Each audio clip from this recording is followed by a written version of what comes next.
Sì. Queste cose servono, possono scivolare.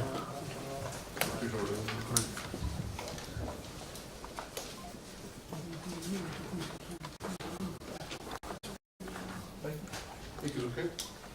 What's that?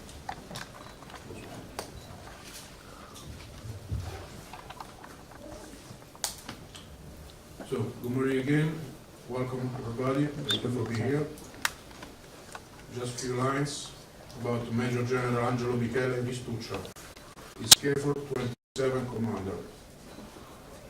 He's the 13th Italian commander out of the 27 from the beginning of KFOR mission in 1999. He started his mandate on 10 October 22 and is currently under an his command. He will hand over to the Turkish General Ulutas in the next week. Now I leave the floor to Major General Mistuccia for his introduction statement. Thank you. Good morning, everyone, and thank you for being here today. I thought it was important to meet with you all today as I'm approaching to the completion of my tenure as KFOR commander. It has been an extremely challenging year for us at the helm of NATO's largest and longest mission. KFOR-27 has operated in a context of permanent crisis management where multiple events have challenged the stability in Kosovo and across the Western Balkan region. These crises have required enormous military and diplomatic efforts to re-establish a calmer and more balanced situation. The situation has become more complex to manage due to a series of intervened factors, notably mistrust between the parties, long-standing and unresolved issues, toxic rhetoric, and partisan narratives. Throughout this year, hard work and huge efforts were undertaken, and we faced many difficulties. The license plate issue, the resignation of Kosovo Serbs from the institutions in Kosovo, the organization of the municipal elections in northern Kosovo, the roadblocks, the expropriation issue, the utterly unjustified attacks against KFOR personnel on the 29th of May, the events in June, which involved 3 KP officers, and most recent violent attack on Kosovo police on the 24th of September are only few examples of this. All these events confirm that the situation remains volatile and can easily escalate. In light of recent developments, KFOR has increased its presence and activity in northern Kosovo, and the North Atlantic Council has authorized the deployment of additional forces to address the situation. The troops are drawn from NATO's strategic reserve for the Western Balkans. The UK is deploying additional troops, and further reinforcement will soon follow from other allies, including Romania. These are prudent steps to ensure KFOR has the forces, capability, and flexibility necessary to fulfill its UN mandate to maintain a safe and secure environment and freedom of movement for all people living in Kosovo. Only a political solution can bring a lasting, irreversible peace and stability in the area. That is the reason why KFOR fully supports and continues to provide the necessary security framework to the EU-facilitated dialogue, aimed at normalizing the relations between Pristina and Belgrade. In this regard, I wanted to emphasize a concept that for me is fundamental and unquestionable. KFOR works to maintain a safe and secure environment and freedom of movement for all people in Kosovo, impartially and in line with its UN mandate. I also want to underline that KFOR's mandate is clear and does not include law enforcement activities. These remain an exclusive prerogative of the Kosovo Police, with whom ULEX and KFOR have developed coordination, acting as first, second, and third responders, respectively. In this context, Only a constructive approach by all parties, refraining from inflammatory and counterproductive rhetoric, can help create the necessary conditions for lasting security in Kosovo and the region, for the benefit of all communities and generations. You can rest assured that KFOR will continue to play its part in supporting peace and stability in Kosovo and the wider region. Thank you for your attention.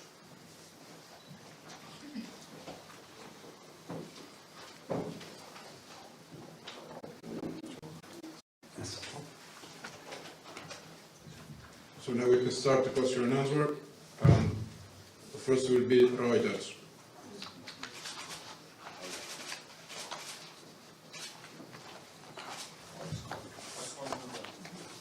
I want to ask, will the situation remain as it is now? What do you see the dangers in the next days? And what KFOR has done in order to prevent or to know who is putting your logo in the cars? Because we've seen some examples of some cars that were confiscated by police.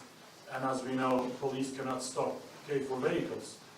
Have you taken any measures on that? So, thank you for this question. This is not a question, 3 questions. Okay. So, let's start with the first part of the question. So, as you know, KFOR is fully, as I said before, fully committed to fulfill its mandate. And the situation now is more calm than it was a couple of days before, for sure. As it always happens after a crisis breaks out. The problem is that any time a crisis breaks out, and there is an enormous diplomatic and military effort in order to bring again the situation calmer and to stabilize, the balance which is achieved if the parties do not come back to the table of negotiation, do not find a common solution, and do not negotiate for a political solution, I mean, this balance will become more fragile and volatile than the previous one.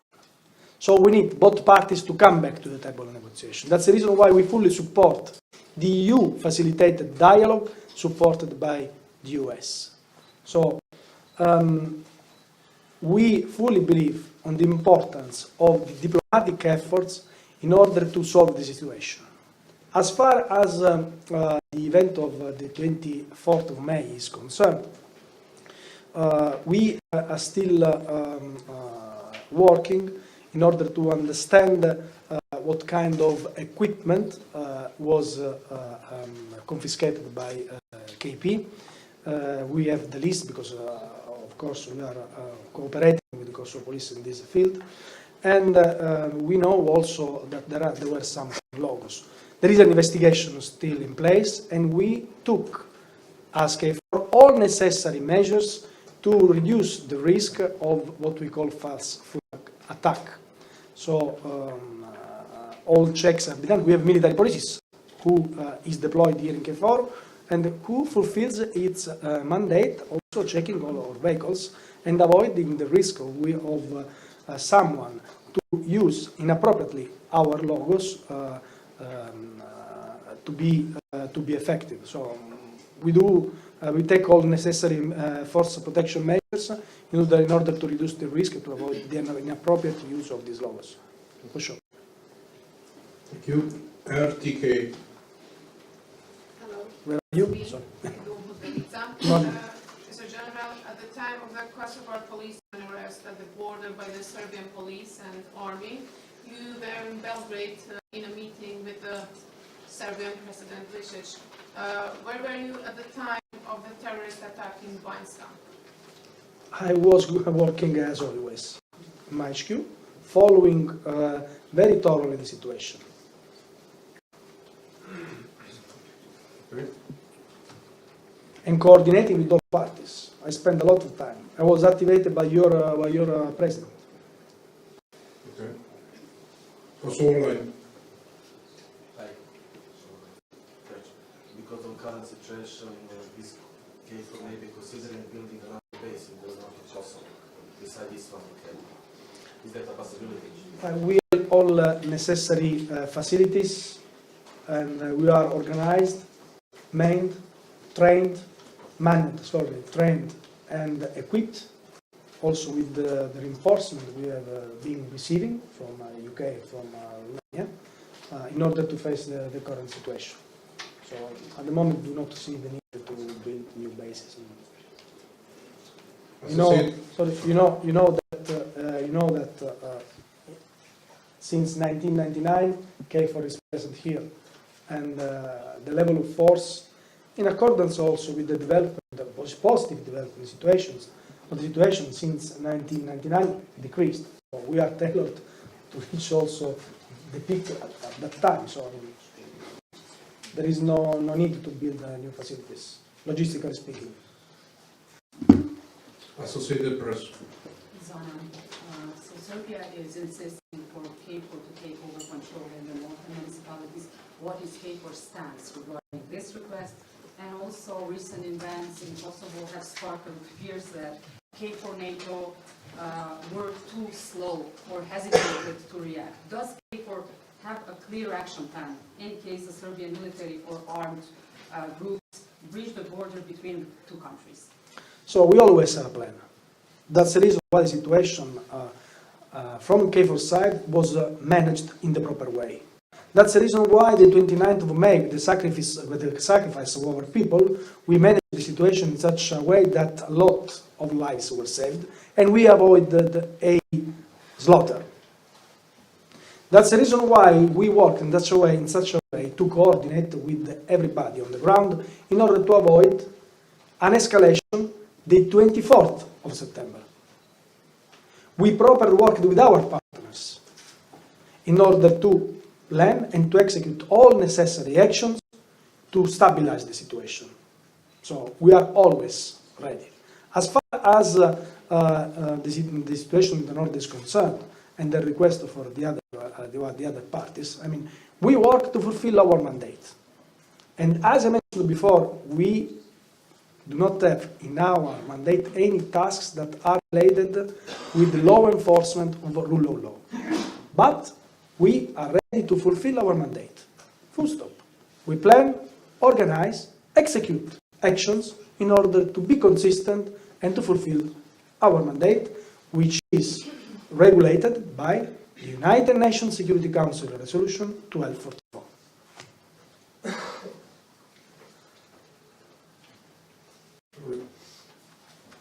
From Kosova. Yes. What should be the reaction of KFOR if an attack is repeated, and should the Kosovo security force also intervene? So, coming back to the previous question and answering to your question, KFOR has never been late in intervening here. We thoroughly plan and we act when appropriately in accordance with our mandate.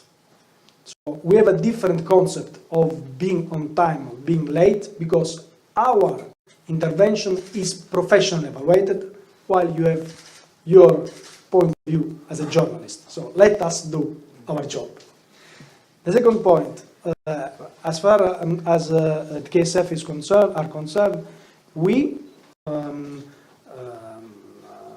consider KSF mandate as it is foreseen by the original mandate, and I mean our intervention is in full support of KSF in what is the original mandate, which means search and rescue, EOD disposal, and disaster relief on all the tasks related with the civilian protection issues. And so as far as this intervention is concerned, we fully support the KSF, also considering what is the agreement between NATO and the institutions in Kosovo, which is based on the letter which was sent to our Secretary General in 2013. KTV.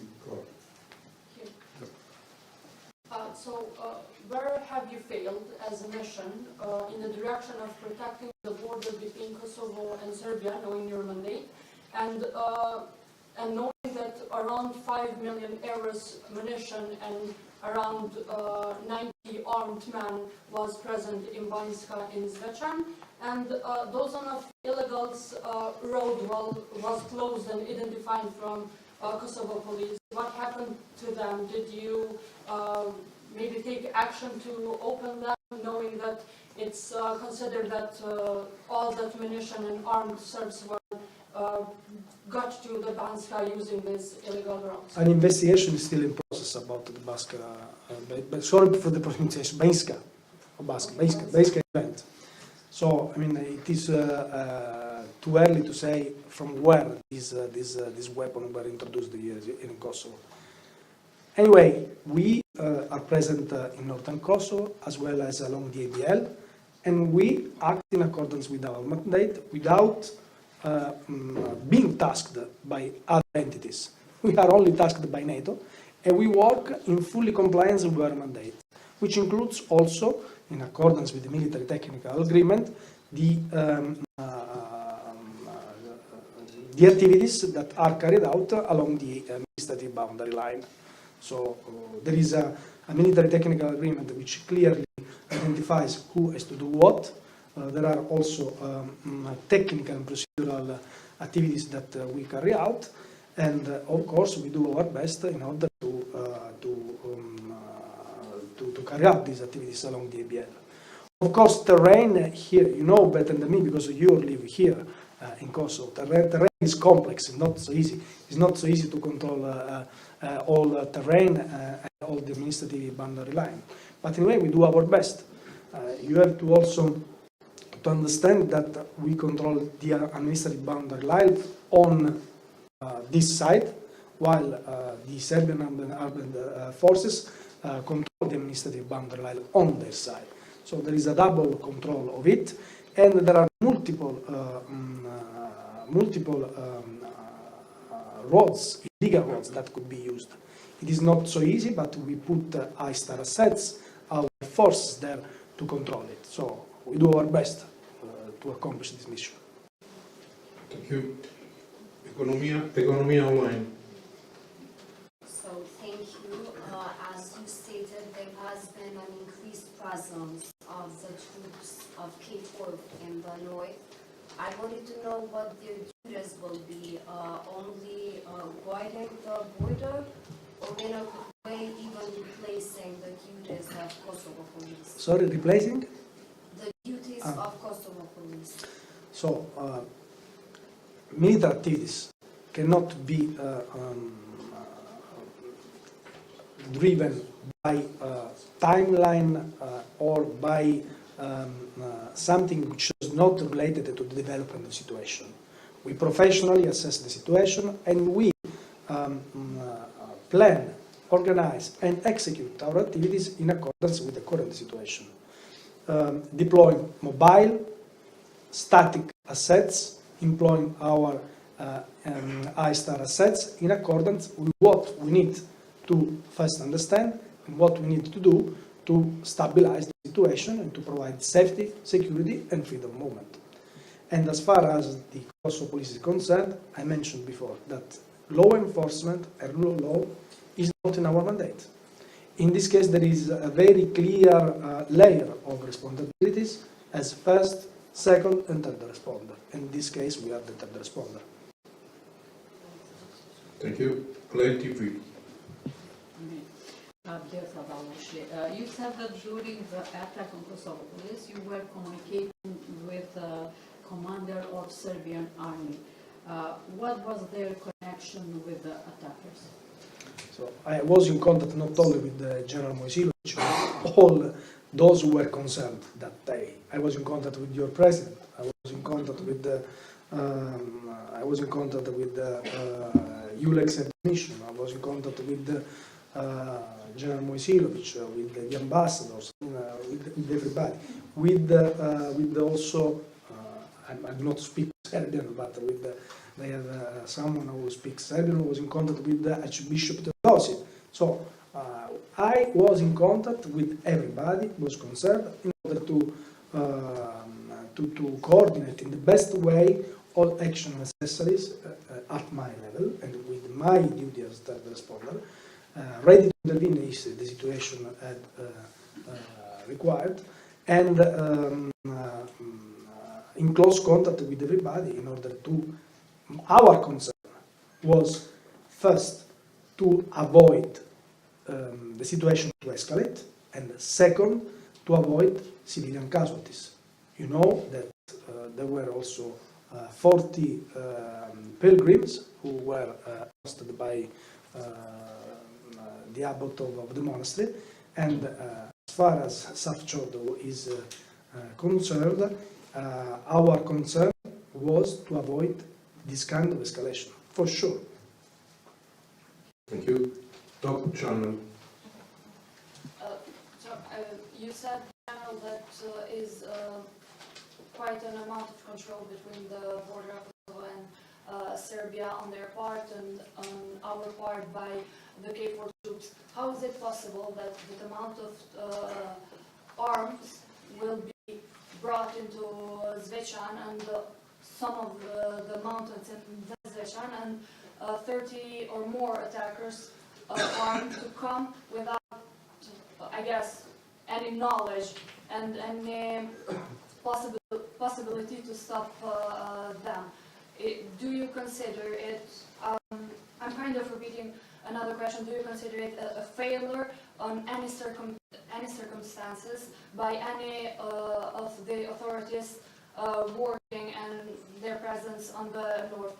I have a second question, just a quick one. How do you see if you list the usual questions, difficult for me to answer because you stand by time, ask then answer, because otherwise then you can interpret it that I do not want to answer. So start with the first one. Okay, the first one is how is it possible for that amount of arms to come through the border, as you stated, with that kind of control, and those troops, armed troops from Serbian militia or attackers to come in Kosovo without any knowledge and attack the police? I told just before that there is still an investigation in place. So we are to wait the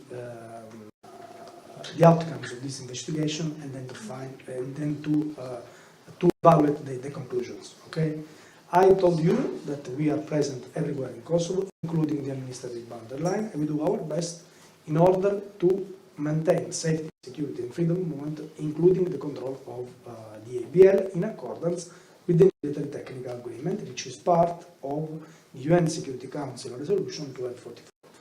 Terrain is complex. It is not so easy to control it. I mean, there are different illegal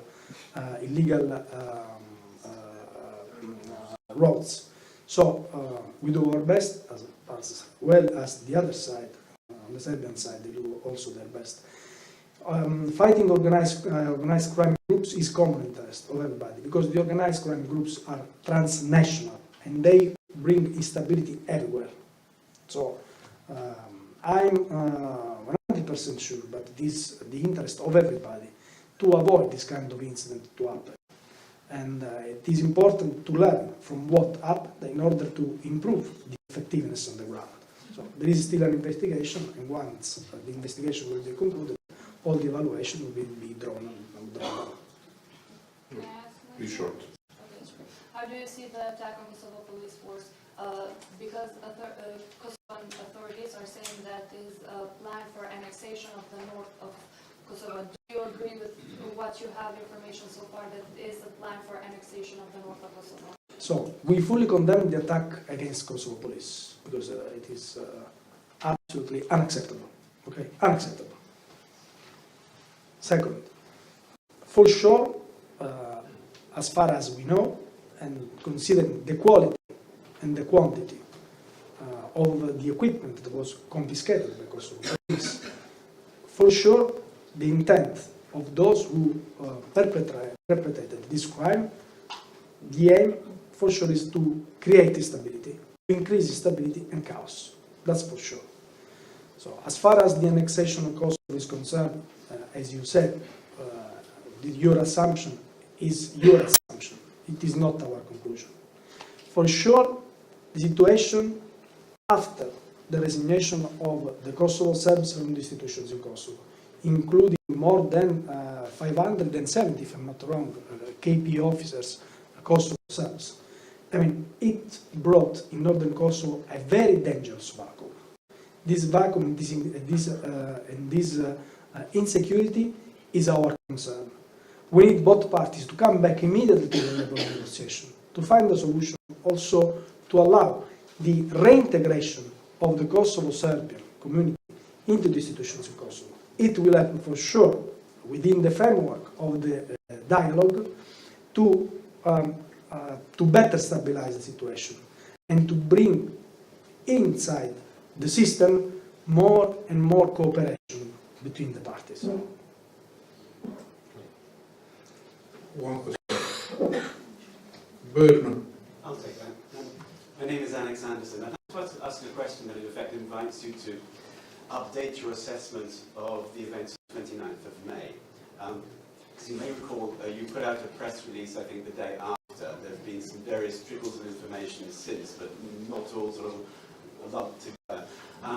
First of all, with regard to the actual, I think you put it back then, the aggressive crowd that attacked your forces, and you've repeated yourself today saying this was an totally unjustifiable attack. Particularly now that we have the hindsight available from the events of late September, do you see in that attack on your forces on 29th of May any elements that maybe you didn't see at the time or didn't assess at the time of paramilitary organization, and any similarity with or overlap with the events of late September in terms of organization, weaponry, logistics, etc.? And a second aspect of that question, the casualty figure. The casualty figure that we put out the day after was very precise, 30. And it consisted of, I think, 11 Italian soldiers, 19 Hungarian soldiers. We updated that slightly in a tweet on 5th of June about medical evacuation, adding another 8 Italian soldiers. But then, I think it was in this room, 5th of July, Tom Goffers comes, and it comes out in conversation that it's actually, the casualty figure was actually 93. Yeah. And that was then repeated in Mr. Stoltenberg's meeting with President Vucic later in July.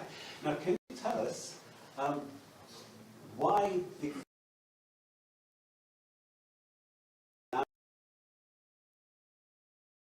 tweet by one of the guests, I think on 5th of June, what prompted the update, and can you give us a breakdown of the update, just as we had with the original breakdown, 11 from the Italian contingent, 19 from the Hungarian contingent? So, I hope okay.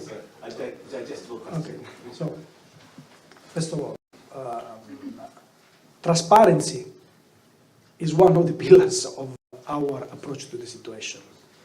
When you refer to the number of 30, at that time, 30 were and are still those who were among seriously and very seriously injured.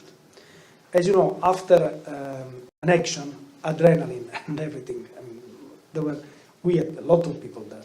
So the total amount of soldiers who were injured are 93, and among these 93, 30 are those Hungarian and Italians who were seriously and very seriously injured. The other ones are very slight injured, but we count them as people who were wounded there, because the amount of our KFOR members after weeks, I mean, there are the people who had some problems with the air because flashbangs were thrown against them, in addition to also hand grenades. So at the beginning, sometimes didn't take care of the symptoms because they did not give any importance to this. But afterwards, I mean, so those who complement 30, I mean the 63, are those who were slight injured with minor injuries, which are not serious. Okay, so this is the first part. The second part of the question. As far as thank you very much for this question, because I take the opportunity again to remind our guys, all 93, and to wish them a speed recovery, because again I say, I fully condemn also this attack, as well as I condemn the attack against the Kosovo police which happened the 24th of September, and I want to wish to all people who were wounded these two attacks to recover as soon as possible. Okay? Violence is not the means to solve issues. So as far as the first part of your question is concerned, we foresaw the kind of scenario that was developing since, let me say, 2021, because if we consider what happened only the 29th of May, the peak of the iceberg, we lose the big picture. I mean, the scenario was starting to deteriorating since, if you remember, October 29, when there were some roadblocks that were in place. I mean, last part of 29. Then the tension started 29. There was the tension about the license car plate. So what the threat? 21. 21. So 21. And then tension continued rising in July 22 with the issue of the license car plate. Then with the resignation of the institutions from the institutions in Kosovo of the Kosovo Serbs. And any time, as I said before, a balance was reached, it required a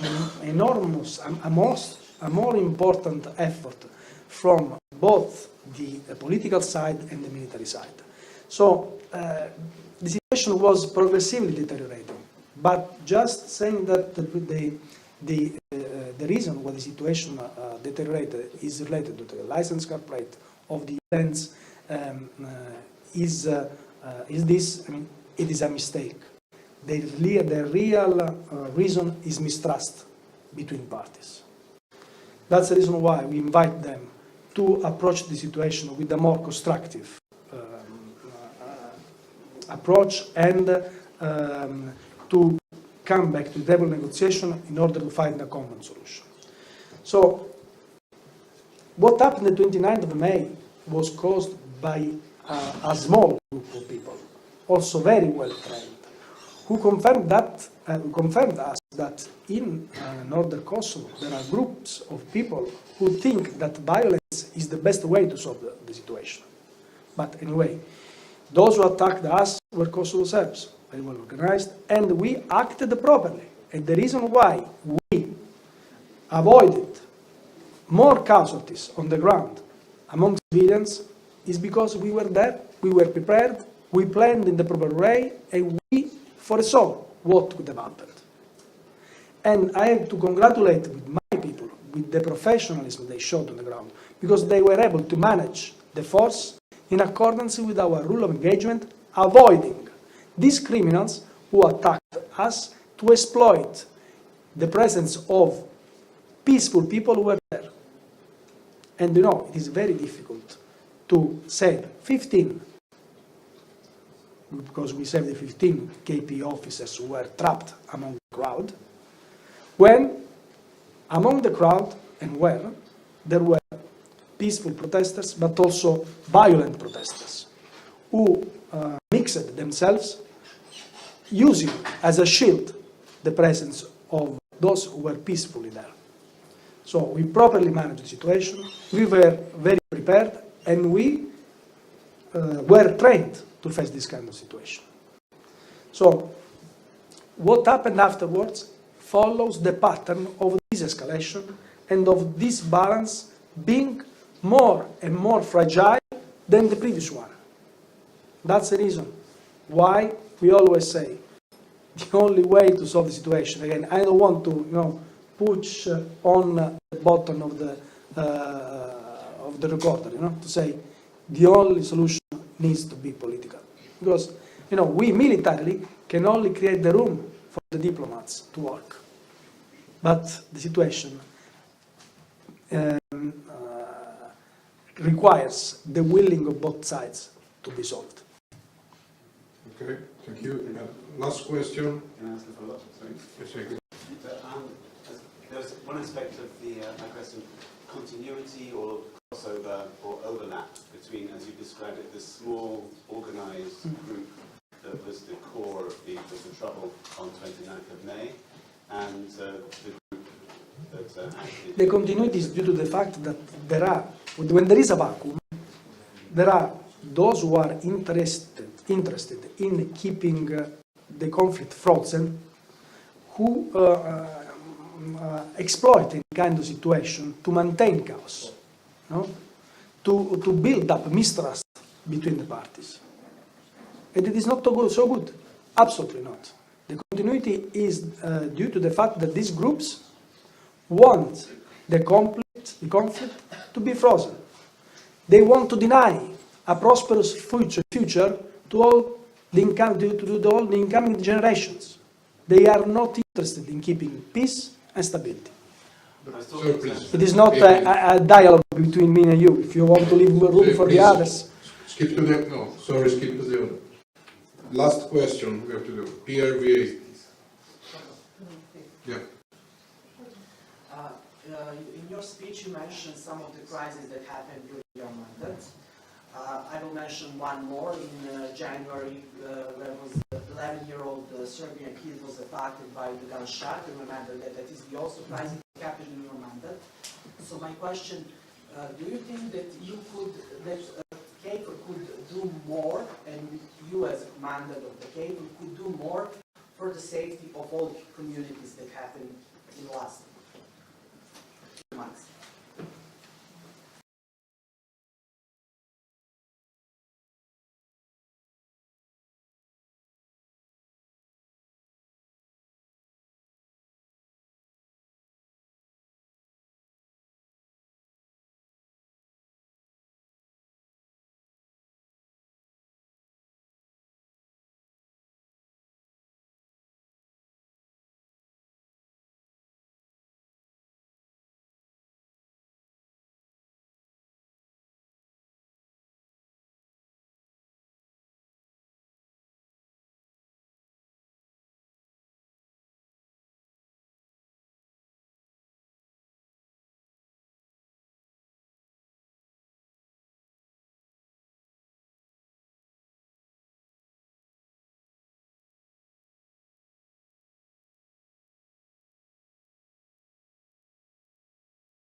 The solution. Thank you. No, so please, time. Wait, time is over. Yes, but it was delayed. The conference was delayed. Yeah, but time is over. I asked you for the question. So everybody asked it. Is there word? I've been the occasion to do the question. Come on. Thank you very much.